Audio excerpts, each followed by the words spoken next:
Hello जी, good morning. आज हम बात करने वाले हैं एक साइकोलॉजिकल अब्यूज़ पे, जिसे हम गैस लाइटिंग भी बोलते हैं। Gas lighting is a abuse. Basically it's not a physical abuse और it is not a verbal abuse, it is psychological abuse. और ये किसी भी रिलेशनशिप में हो सकता है। This can be between a husband wife, this can be between a boyfriend girlfriends, ठीक है, और से parents to their children, at workplace your boss is doing it to you. So this abuse can be in any space. Okay, so it is very important for you to understand what is gaslighting, because ये कईयों के साथ हो रहा होगा। I am sure आज अगर आप ये वीडियो देखोगे, उसके बाद अगर आपको ये ज़रा सा आइडिया भी आएगा कि ये चीज़ क्या है, तो you will be able to understand कि हाँ, ये कभी तो या मेरे साथ हुआ था या मेरे साथ ये हो रहा है।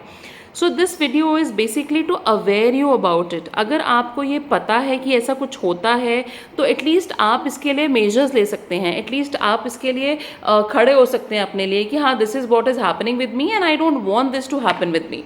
Okay, so for that you have to understand what is gas lighting. Gas lighting में दो पार्टिसिपेंट्स होते हैं, एक आपका डोमिनेंट पार्टनर है, एक आपका सबमिसिव पार्टनर है। Irrespective of what is your nature, irrespective of आपका नेचर क्या है, irrespective of anything, it can happen to anybody and anybody can do it. Okay, so होता क्या है, जो गैस लाइटर होता है, मतलब जो पर्सन ये चीज़ कर रहा है, ठीक है, वो क्या करता है, आपको इमोशनली अनस्टेबल करने की कोशिश करता है। वो आपके क्वेश्चंस, आपके अगर आप कुछ उनके अगेंस्ट आप कोई क्वेश्चन पूछ रहे हो, या उनकी किसी हैपनिंग में, या फॉर एग्जांपल मैं आपको देती हूँ कि सपोज करो आपका पार्टनर रात को लेट आ रहा है एंड आप उससे ये क्वेश्चन कर रहे हैं कि वाई आर यू लेट, या आप किसके साथ थे। ठीक है, इट्स अ सिंपल क्वेश्चन जो एक अनदर पार्टनर को पता होना चाहिए कि आपका पार्टनर कहाँ है।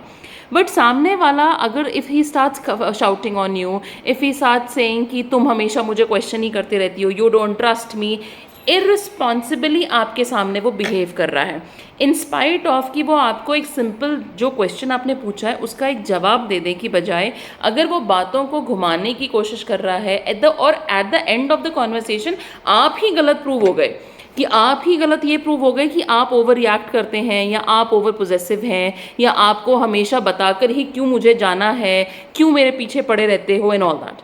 अगर इस टाइप का कुछ भी बिहेवियर आ रहा है इन अ रेंज, अगर वो बहुत कम है, इतना ज़्यादा नहीं है, और आपका पार्टनर आपकी बात सुन रहा है, या he is trying to understand your emotions, it's okay. But अगर ये हर बार हो रहा है, एवरी टाइम, अगर आपको कुछ भी डाउट आ रहा है, अगर हर बार अगर आपको कोई भी इशू आ रहा है, या कोई भी फीलिंग्स आपकी ऐसी आ रही हैं अपने पार्टनर के, क्वेश्चनेबल फीलिंग्स आ रही हैं अपने पार्टनर के बिहेवियर के ऊपर, या किसी एक्शन के ऊपर, या किसी भी इवेंट या हैपनिंग के ऊपर, तो फिर आपको ये समझना है कि हो सकता है कि आप गैस लाइटिंग के शिकार हो रहे हो। नाउ गैस लाइटिंग होती कितने प्रकार की है।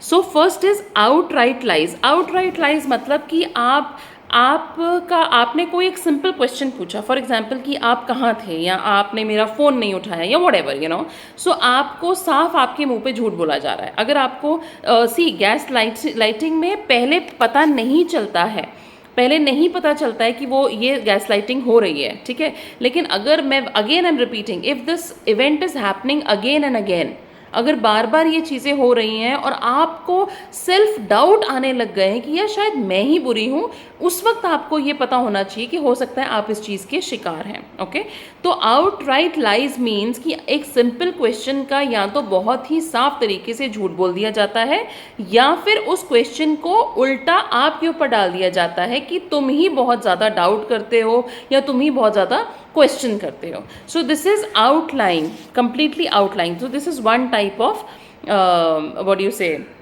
गैस लाइटिंग, ठीक है।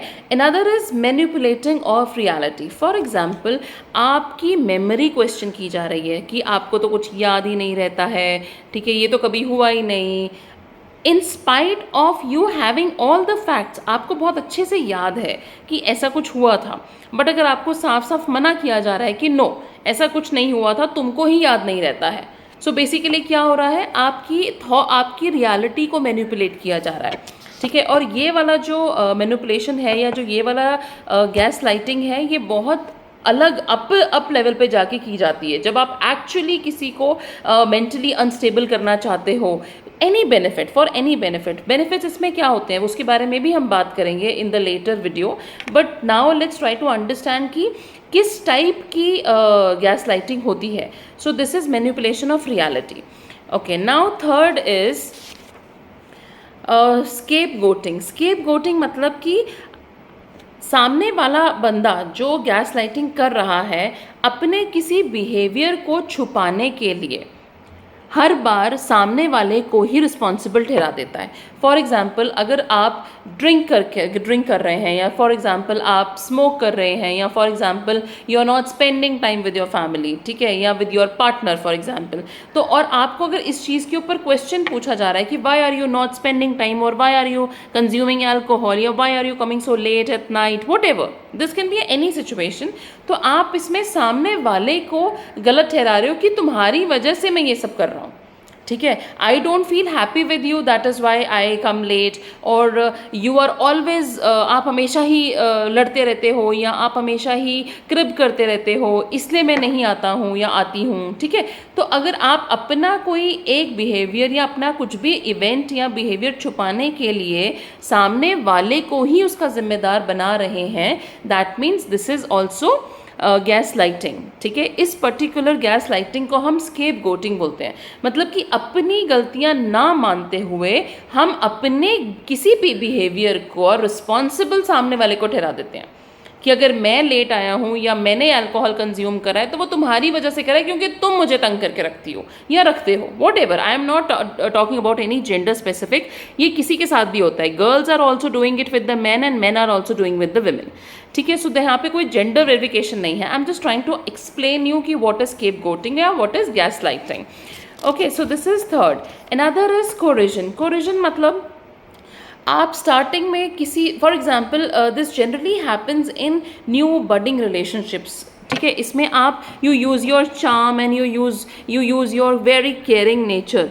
आप बहुत ज़्यादा स्टार्टिंग में सामने वाले बंदे को बहुत ज़्यादा आप इंटेंसिटी से किसी भी एक रिश्ते में लेके जाते हैं। You love them, you care for them, आप हर वक्त पूछते रहते हैं हाउ आर यू डूइंग, आप उनका सब कुछ करने को तैयार है, you are doing everything for them. So basically आप उन्हें अपने आप पे इतना ज़्यादा डिपेंडेंट कर लेते हैं कि उनको, जो सामने वाला बंदा है, जो विक्टिम है, उसे इंडिपेंडेंट होना नहीं आता है। मतलब वो बेसिकली आपके ऊपर बहुत ज़्यादा डिपेंड कर जाता है हर चीज़ के लिए।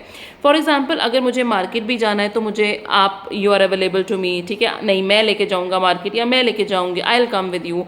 और अगर आपको कोई भी इश्यूज आ रहे हैं तो यू विल देयर, आप स्टार्टिंग में you will be the best partner for your victim, ठीक है। आप अपने विक्टिम के लिए सबसे बेस्ट पार्टनर बन रहे हैं। You are doing everything for that person, taking care of them, खिलाना पिलाना, you know everything, all the basic necessities and luxuries in life, right.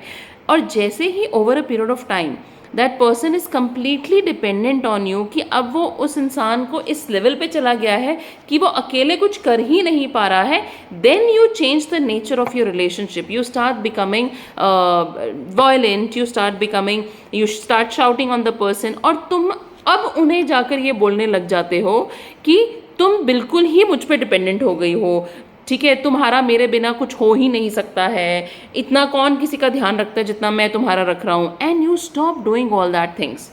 So the victim goes into this shock कि यार हो सकता है मुझ में ही कोई कमी है, मैं ही इस पर इतनी ज़्यादा डिपेंडेंट हो रहा हूँ या हो रही हूँ, व्हाटएवर, ठीक है। सो कोएरिजन मीन्स कि आप सामने वाले को फर्स्ट ऑफ ऑल अपने पे इतना ज़्यादा डिपेंडेंट करते हैं और उसके बाद फिर वही डिपेंडेंसी का फ़ायदा उठाते हैं, ठीक है। आपने उस पर्सन को बिल्कुल ब्लॉक कर लिया है अपने लिए, ठीक है। इसी में लोग आइसोलेट भी करते हैं। आइसोलेशन एज एन कि फॉर एग्जांपल कि आप स्टार्टिंग ऑफ द रिलेशनशिप में आप मुझे चाहिए, आप किसी और के साथ जाने नहीं दे रहे हो अपने पार्टनर को, या कहीं पर भी आप उनको किसी से मिलने नहीं दे रहे हो, आप उस रिलेशनशिप को बहुत आइसोलेट कर रहे हो, और आइसोलेशन की वजह से सारे फ्रेंड्स और सारे अलग बाकी के रिश्ते छूट जाते हैं।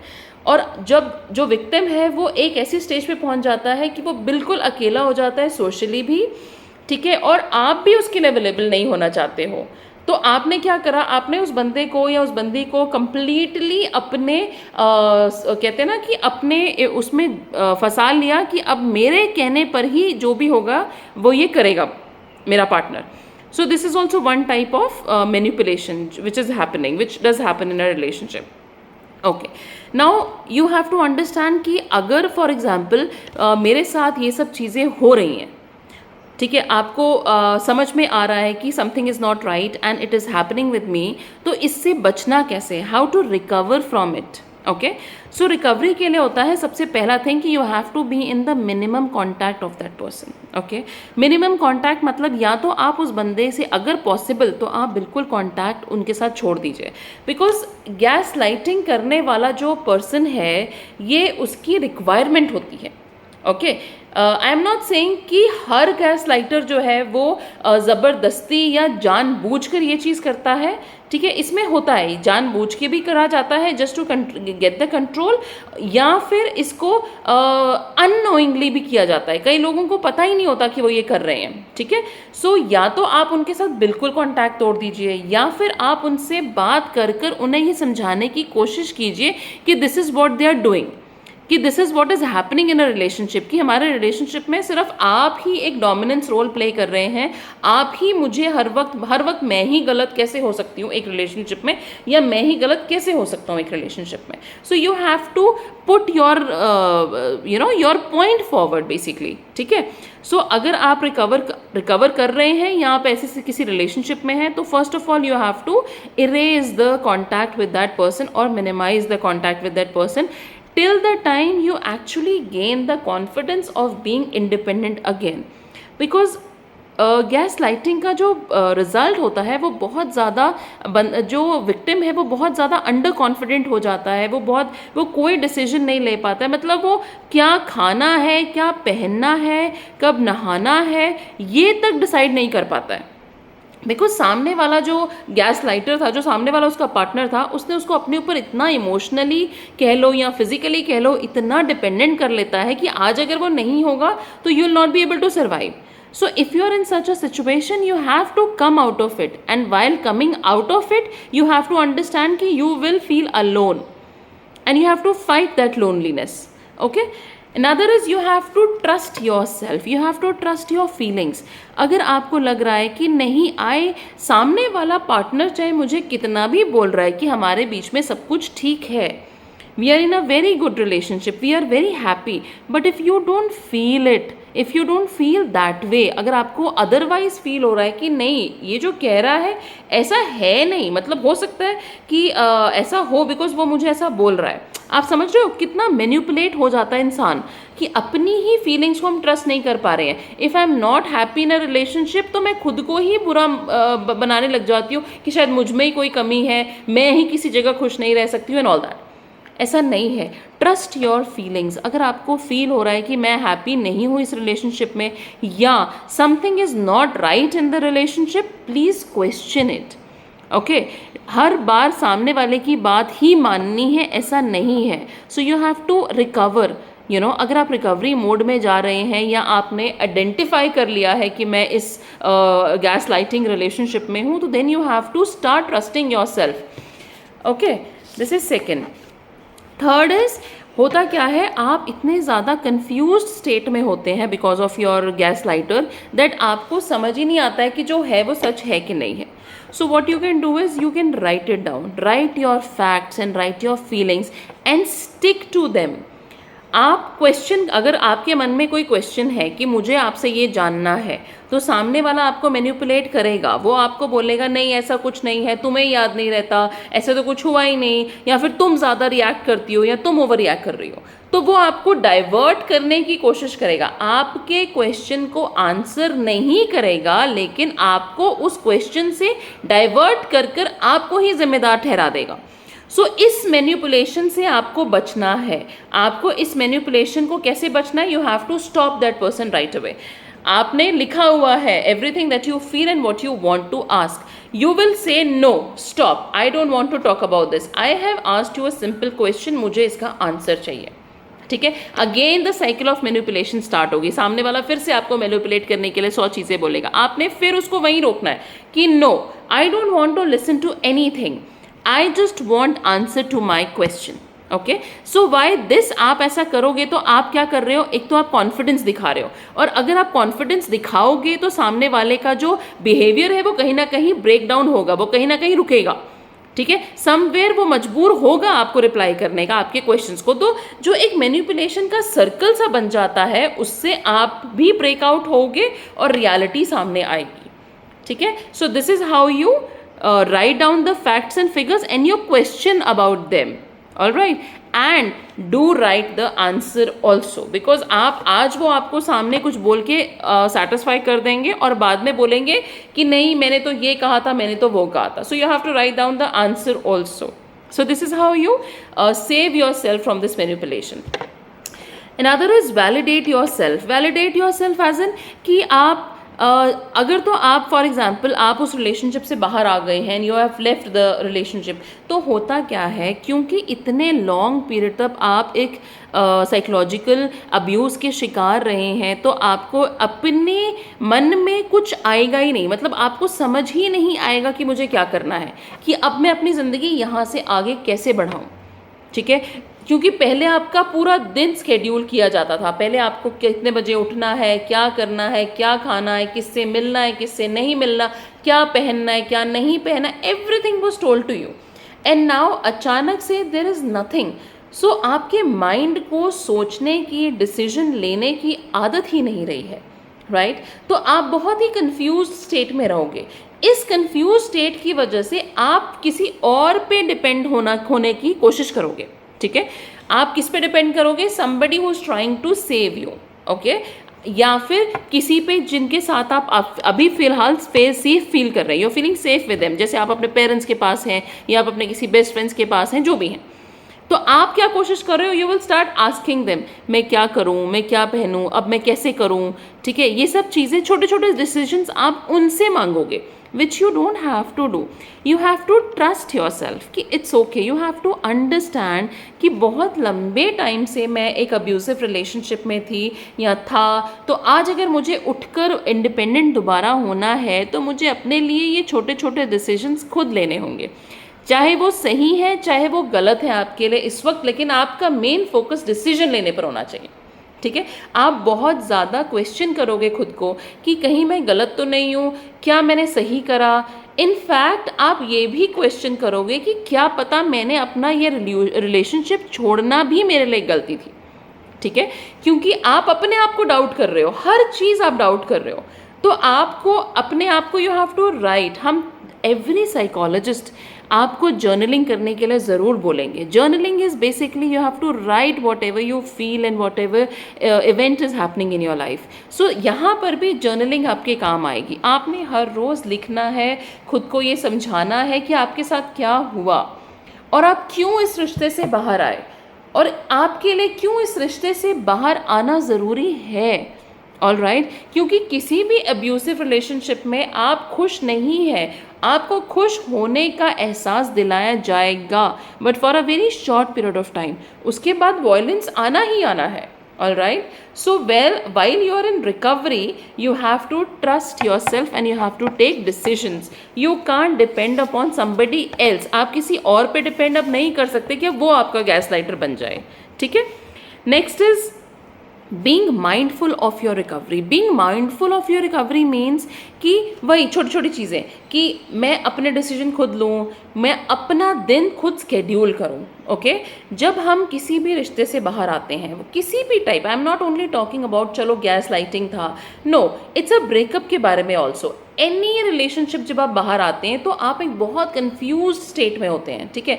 आपको दिन में मतलब आप सुबह उठ ही नहीं पा रहे, you are not coming out of your bed, आपको कोई मकसद ही नहीं है कि मुझे क्यों उठना है या मुझे कोई काम करने का आपका मन नहीं करता है। People get into depression because of all these breakups and all these abusive relationship, ठीक है। तो करना क्या है, you have to come out of it. आपको अपना स्केड्यूल खुद बनाना है and you have to stick to that schedule. For example, you have to include exercise in your schedule. आप जितना ज़्यादा एक्सरसाइज करेंगे उतना ज़्यादा ऑक्सीजन जाएगी, उतना ज़्यादा आपका ब्लड सर्कुलेट होगा, उतना ज़्यादा आपकी physical health and mental health दोनों इंप्रूव करेंगी, which is very important when you are recovering. So you have to exercise, you have to go for a walk maybe, or you can run, do yoga, ठीक है, or talk to a therapist, you know, or talk to a good friend, be in the space of your friends, trusting, जिनको आप trust करते हो उस space में रहिए और उन्हें बताइए कि मैं रिकवर स्टेज में हूँ या मैं रिकवर कर रहा हूँ या कर रही हूँ, मैं इस चीज़ से बाहर, talk about it. Trust me, आपको किसी यू शुड नेवर फील कि अगर मैं किसी को ये बताऊंगा कि मेरे साथ ये हुआ तो लोग सोचेंगे कितना बेवकूफ़ है, इसको समझा ही नहीं. It is not like that. Trust me, जो लोग मैनिपुलेट करते हैं, जो गैस लाइटर्स होते हैं, वो इतने ज़्यादा डोमिनेटिंग होते हैं कि कोई भी बंदा, it does not depend upon कि आप कितने अपने आप को बेवकूफ़ समझ रहे हैं कि मेरे साथ ये हुआ, ये किसी के साथ भी हो सकता है. बिकॉज आप जब एक रिश्ते में जाते हैं तो आप बहुत अच्छी इंटेंशंस के साथ जाते हैं, आप सामने वाले पे ट्रस्ट करना चाहते हैं, आप सामने वाले पे डिपेंड करते हैं, you feel that security with them, but you never know कि सामने वाले ने आपको मैनिपुलेट किया है, right. So now you have to trust yourself and you have to maintain a schedule for your days. Maintaining schedule is very important. Another is trying to make sense what happened. होता क्या है, जब भी recovery में होते हैं, जब भी हम हीलिंग में होते हैं, तो वी कीप ऑन क्वेश्चनिंग कि मेरे साथ ये क्यों हुआ, या मैंने ये मेरे साथ ही मैंने क्या किसी का बिगाड़ा था जो ये मेरे साथ हुआ, या फिर कहीं मैं ओवर रिएक्ट तो नहीं कर रहा हूँ या कर रही हूँ. हो सकता है कि मैंने ओवर रिएक्ट कर दिया, हो सकता है कि मैं ही गलत थी या गलत था. तो आप अपने आप को फिर से क्वेश्चन करने लग जाते हो. So you don't have to make any sense of that, you don't have to make any sense of whatever happened. आपने अगर एक डिसीजन लिया, आपने आइडेंटिफाई किया कि मैं गैस लाइटिंग रिलेशनशिप में हूँ, फिर आपने डिसाइड करा कि मुझे उससे बाहर आना है, तो आपका माइंड आपको बार बार वहाँ लेके जाने की कोशिश करेगा, क्योंकि उसको, आपके माइंड को उसी की आदत है. बट आपको वहाँ पर खुद को ट्रस्ट कर कर खुद को वापस लाना है कि नहीं, अगर मैं रिकवरी में हूँ तो मैं ये क्वेश्चंस खुद को नहीं पूछूंगी कि मेरे साथ ये क्यों हुआ, राइट, या हुआ भी, या मैंने ही ओवर रिएक्ट कर दिया. You will not get into all this. You will follow your schedule, you will follow your recovery, right?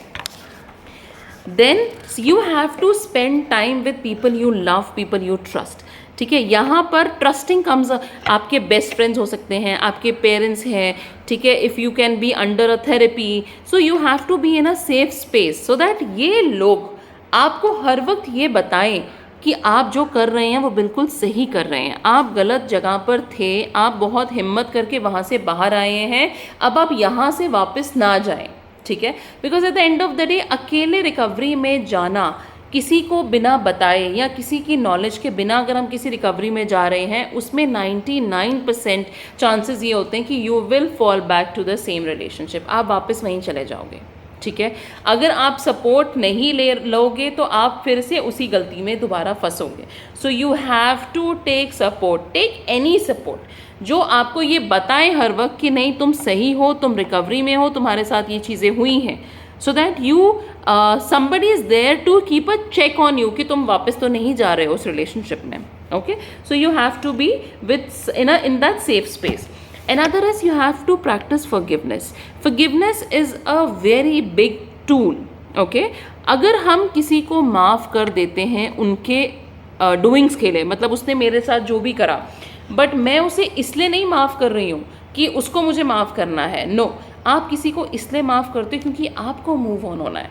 अगर मैं हर वक्त यहीं अटकी रहूँगी कि नहीं मुझे, मेरे साथ उसने ऐसा क्यों करा, या why this happen to me, और आई विल नॉट लेट, मैं इस बंदे को या बंदी को कभी माफ़ नहीं करूँगा, या मैं इसके साथ ये करूँगा, आप रिवेंज मोड में हैं. अगर आप फॉरगिव नहीं कर रहे हैं तो आप रिवेंज मोड में जा सकते हैं, और ट्रस्ट मी, रिवेंज मोड में जाना नहीं है, because revenge mode is another wastage of that time. एक टाइम आपका वेस्ट हुआ, टाइम एंड एनर्जी आपकी वेस्ट हुई एक रिलेशनशिप में जो अब्यूसिव था. अब उसी के काउंटर पार्ट में आप अगर रिवेंज में चले जाओगे तो फिर से आप उतना ही टाइम एंड एनर्जी वेस्ट कर रहे हो सेम पर्सन पे. So you don't have to do all this. आप ऑलरेडी बहुत ज़्यादा मेंटली मैनिपुलेट हो चुके हैं, मेंटली स्ट्रेस्ड हैं, डिप्रेस्ड हैं. So you don't have to get into the revenge mode. You have to forgive the person and move on. all right, that is for your own recovery, which is very important. Another is you have to be creative. आप creative होने की कोशिश कीजिए. When we create something, हम कोई painting बनाते हैं या हम कुछ भी creative करते हैं, और say let's go on a mindful walking or talking to yourself, all these things will help your mind basically to think again. Okay, in gaslighting relationships, the victim loses the capacity of thinking, loses the capacity of taking decisions, loses the capacity of trusting themselves कि मुझे जो feel हो रहा है या मैं जो कह रही हूँ वो सही भी है क्या. So all these things fade away with creativity. When you start creating something, आपका mind will start working. Okay, so it will help you in recovery. Now I want to give you some tips. कि आपको ये identify कैसे करना है कि मैं किसी गैस लाइटिंग रिलेशनशिप में हूँ या नहीं हूँ. Okay, again I am saying, to a degree हर रिलेशनशिप में अप्स एंड डाउन्स होते हैं, लेकिन अगर ये चीज़ें जो मैं बता रही हूँ बहुत ज़्यादा एक्सटेंड लेवल पे हो रही हैं, बहुत ज़्यादा लंबे टाइम से हो रही हैं, आपके बार बार क्वेश्चन करने पर या आपके समझने के लिए, अगर आप you are asking question to understand what is happening and you are being blamed for a very long period of time, then it can be an abusive relationship. Okay, so now let's identify how to understand it's a gaslighting relationship. First, if you ask something or you say something and the person is immediately overreacting on you, okay, you are just having a conversation and the person starts overreacting, the person starts shouting or person starts saying कि तुम ही ऐसी हो, तुम्हारी ही गलती है.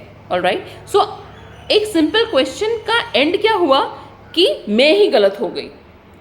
This is the first sign that you are in a gaslighting relationship. Another is countering. Countering मतलब कि सामने वाला बंदा आपकी या बंदी आपकी किसी भी बात को या किसी भी मेमोरी को या किसी भी इवेंट को जस्टिफाई ही नहीं कर रहे. फॉर एग्जाम्पल मैं आपको देती हूँ कि आपने कहा कि यार मैंने ना तुम्हारे को फॉर एग्जाम्पल वहाँ देखा या मैंने तुमको किसी के साथ देखा, तो सामने वाला बंदा बिल्कुल ही मना कर देता है कि नहीं, मैं तो वहाँ था ही नहीं, ऐसा तो हुआ ही नहीं, मैं तो उस एरिया में ही नहीं गया. सी, तुम कितना ज़्यादा शक कर रहे हो या तुम कितना ज़्यादा बोलते हो या सोचते हो. सो बिल्कुल डिनाई कर देना किसी भी चीज़ को, आपके किसी भी फीलिंग को बिल्कुल डिनाई कर देना भी एक बहुत बड़ा अलार्मिंग साइन है to understand gaslighting relationship. Okay, now withholding relationship मतलब कि आप एक कोशिश कर रहे हैं अपनी कोई फीलिंग समझाने के लिए, कि you are trying to have a conversation कि यार मुझे ना कुछ ठीक नहीं लग रहा है या is everything all right between us. उस चीज़ को बिल्कुल ब्रश ऑफ कर देना, मतलब उस कॉन्वर्सेशन में ही नहीं जाना. सामने वाला बंदा जो गैस लाइटर है वो आपके साथ किसी कॉन्वर्सेशन, डीप कॉन्वर्सेशन में जाना ही नहीं चाहता. ओके, बिकॉज तो सामने वाला बंदा है, ही इज़ अफ्रेड कि अगर हम किसी भी कॉन्वर्सेशन में जाएंगे तो हो सकता है कि इसके सवालों का मुझे जवाब देना पड़े जो जवाब मैं नहीं दे सकता हूँ या देना चाहता हूँ. All right, so brushing off a conversation immediately जैसे ही आपने स्टार्ट करी is also alarming sign. Another is diversion.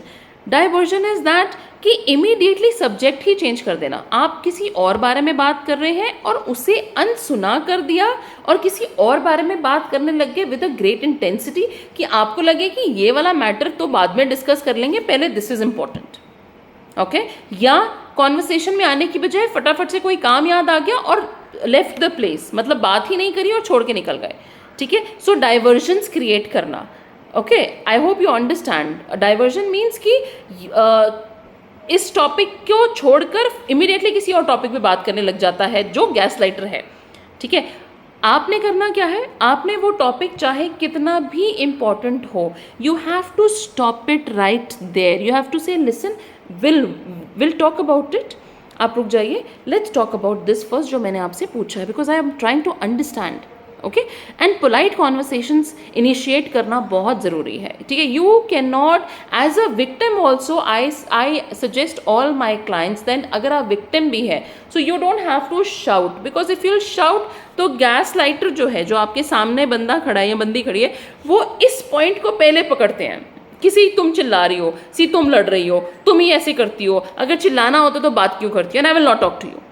तो जो एक कॉन्वर्सेशन आप क्रिएट करने की कोशिश कर रहे थे वो आपकी अपनी गलती की वजह से ख़त्म हो गई। ऑलराइट, सो अगर आप एक पोलाइट वे से अप्रोच करें, और अगर आपको लग रहा है कि मुझे डाइवर्जन में लेकर जाया जा रहा है, बात को डाइवर्ट किया जा रहा है, आप वहीं रोक दीजिए वेरी पोलाइटली कि नहीं, हम इस बारे में बाद में बात करेंगे, पहले मैंने आपसे एक सवाल किया है, प्लीज़ उसमें बात करते हैं। So this is how you tackle और you deal with diversions. Okay, forgetting और डिनाइंग। फॉर एग्जाम्पल, सामने वाला, आपने कुछ पूछा और सामने वाले पार्टनर ने बिल्कुल ही ये दिखाया कि मुझे तो याद ही नहीं है, या मुझे तो ये तो कभी हुआ ही नहीं, मतलब आप कंप्लीटली डिनाई कर रहे हो, या आप कंप्लीटली फॉरगेटिंग कि मुझे याद ही नहीं है, और उसके बाद याद नहीं है तो मुझे जब याद ही नहीं है तो मैं क्या कॉन्वर्सेशन करूं। तो आपने फिर से कॉन्वर्सेशन, मतलब जो गैस लाइटर है उसने पूरी कॉन्वर्सेशन फिर से बंद कर दी, ऑन व्हाट बेसिस कि मुझको याद नहीं आ रहा है, या ऐसा तो कभी हुआ ही नहीं था। Okay, so this is also alarm. अगर ऐसा कुछ हो रहा है तो you have to take a setback and then you have to understand what's happening. Another is डिस्ग्रीडिंग।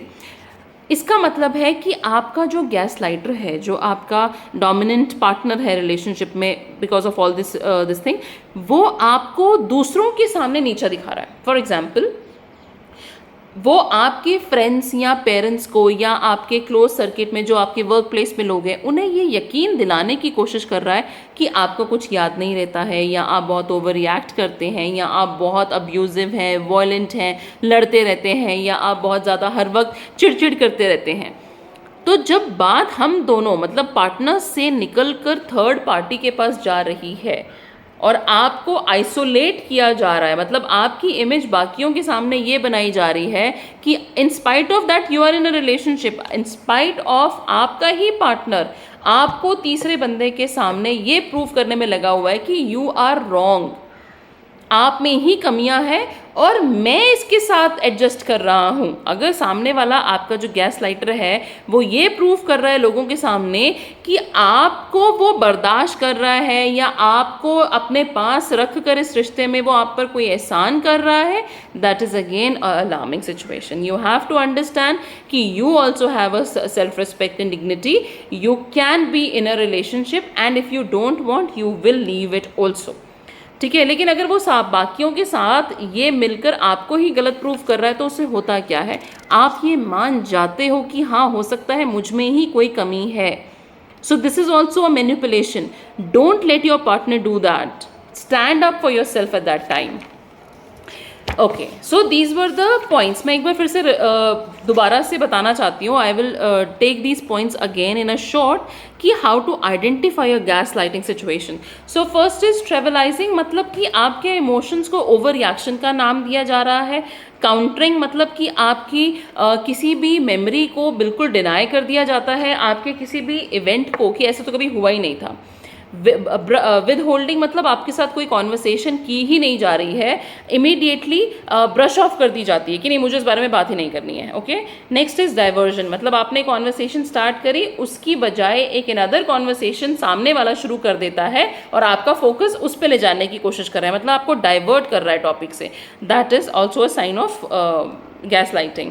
Then forgetting और डिनाइंग, मतलब जो गैस लाइटर है वो ये मान ही नहीं रहा है, वो कह रहा है या तो मैं भूल गया हूँ, मुझे याद ही नहीं है, या ऐसा कभी कुछ हुआ ही नहीं था। अगर ये चीज़ भी हो रही है that is also sign. Okay, discrediting, मतलब कि आपकी बेइज्जती की जा रही है बाकियों के सामने कि आपको कुछ याद नहीं रहता, या आप कितने डिफ़िकल्ट पार्टनर हैं और आपके साथ मैं टाइम स्पेंड कर रहा हूँ। Gaslighter is trying to be the victim here, that आपके साथ होने के लिए you know to be with you I have to suffer. The basically gaslighter अपने आप को लोगों के सामने विक्टिम क्रिएट कर रहा है और आपको बैड पर्सन क्रिएट कर रहा है, ठीक है। सो ऑल दीज पॉइंट्स जो हैं ये सारे पॉइंट्स हैं जिससे आप पता लगा सकते हो कि कहीं आप गैस लाइटिंग सिचुएशन में तो नहीं है। Okay, now I people ask me that why do people do that, क्यों एक अच्छे रिलेशनशिप को इस चीज़ में कन्वर्ट कर दिया जाता है, राइट? ओके, सो होता क्या है, some people have this problem to be in power all the time. कुछ लोग हर वक्त पावर में रहना चाहते हैं, और पावर एज इन किसी और के ऊपर, इट्स अ सोशल पावर कह लो, किसी और पार्टनर के ऊपर या किसी और अदर ह्यूमन बीइंग के ऊपर मैं ही उसको डिक्टेट करूं, मेरे ही कहने पर उसने चलना है, इट्स अ पावर। या सामने वाला बंदा मेरे से बिना पूछे कुछ नहीं करता है, it's a power, and people enjoy this power. So this basically is one reason जिसकी वजह से लोग इस चीज़ में जाते हैं। अनदर इज़, कुछ लोग सामने वाले बंदे की वनरेबिलिटी, मतलब उसकी मजबूरी या उसके दुख में खुश होते हैं, ठीक है, this gives them a pleasure. okay, so this is another sign. ये all, see, people who are doing all this has a psychological issue, they need to address it. जो गैस लाइटर्स हैं उनको सबसे पहले तो काउंसलिंग सेशंस में जाना चाहिए टू अंडरस्टैंड कि वो क्या कर रहे हैं, बिकॉज अगर वो ऐसा कर रहे हैं तो कहीं ना कोई इशू उनके साथ है, ऑलराइट। बट ऐसे वाले क्लाइंट्स, ऐसे वाले लोग कभी भी आते नहीं हैं उसमें काउंसलिंग में, बिकॉज दे फील कि वो गलत हैं ही नहीं। दे फील कि मैं जो कर रहा हूँ वो मैं अपने लिए नहीं, वो मैं इसके लिए ही कर रहा हूँ, बिकॉज शी इज़ और ही इज़ सो इमोशनली कह लो वीक कि मुझे इसको सपोर्ट करना पड़ रहा है, तो मैं गलत नहीं हूँ, ये गलत है। ओके, सो इस बिहेवियर के लिए उन्हें ट्रीटमेंट लेना चाहिए, बट अनफॉर्चुनेटली ये लोग कभी भी they never end up in therapy. So और तीसरा है इंटेंशनली। ओके, आप इंटेंशनली ये करते हैं अगेन, क्यों? क्योंकि आपको कोई ना कोई बेनिफिट चाहिए। फॉर एग्जाम्पल, आपका बॉस है या आपका कलीग है, ठीक है, he is trying to gaslight you just because they want to be good in other people's eyes, और they want to be up one stage, hierarchy में ऊपर जाना है, बॉस के सामने अच्छा बनना है, तो they start gas lighting the another colleague. या बॉस जो है वो डोमिनेंस पावर की वजह से आपको गैस लाइट कर रहा है या आपको हर वक्त तंग कर रहा है या जो भी है। तीसरा, अगर आप उनके सामने as a weaker person, you are coming across to them as a weaker person, और coming across to them you know very कि ज़रूरत है मंद टाइप, यू नो कि मेरी ज़रूरत है इसलिए मैं ये नॉनसेंस ले रहा हूँ, नहीं। अगर आप ये बिहेवियर शो करेंगे तो आप विक्टिम बहुत ईजिली बन सकते हैं, ठीक है। So this is why people do gas lighting. अब ये होता कहाँ है, ये तो मैंने आपको स्टार्टिंग में ही बता दिया था। ये किसी भी रिलेशनशिप में हो सकता है। It can be parents and children, it can be husband wife, it can be friends, it can be boyfriend girlfriend, it can be in a work place, it can be anywhere. So आपको ये सारा concept gas lighting का जो मैंने आज explain करने की कोशिश करी है, अगर आपको थोड़ा सा भी लगता है कि मैं इस सिचुएशन में हो सकता हूँ या हो सकती हूँ, so please try to gather more information about it and try to save yourself from this, because any psychological abuse long run में आपके लिए ठीक नहीं होगा, बिकॉज आप और ज़्यादा इश्यूज़ में चले जाएंगे। You can go into depression, you can go into total loss of memory. In fact लोगों को बिल्कुल ही याद नहीं रहता, बिकॉज इतना ज़्यादा उन्हें डाउट करा दिया जाता है अपने बारे में कि उन्हें कुछ भी याद नहीं रहता है, ठीक है। आपकी सेल्फ रिस्पेक्ट ख़त्म हो जाती है, आप सोशली इम्पेयर्ड हो जाते हैं, आप लोगों से बात करना तक भूल जाते हैं या व्हाटएवर, सोशली इम्पेयर्ड हो जाते हैं। So try to save yourself from all this. Thank you so much. I hope you understand what I am saying. Thank you.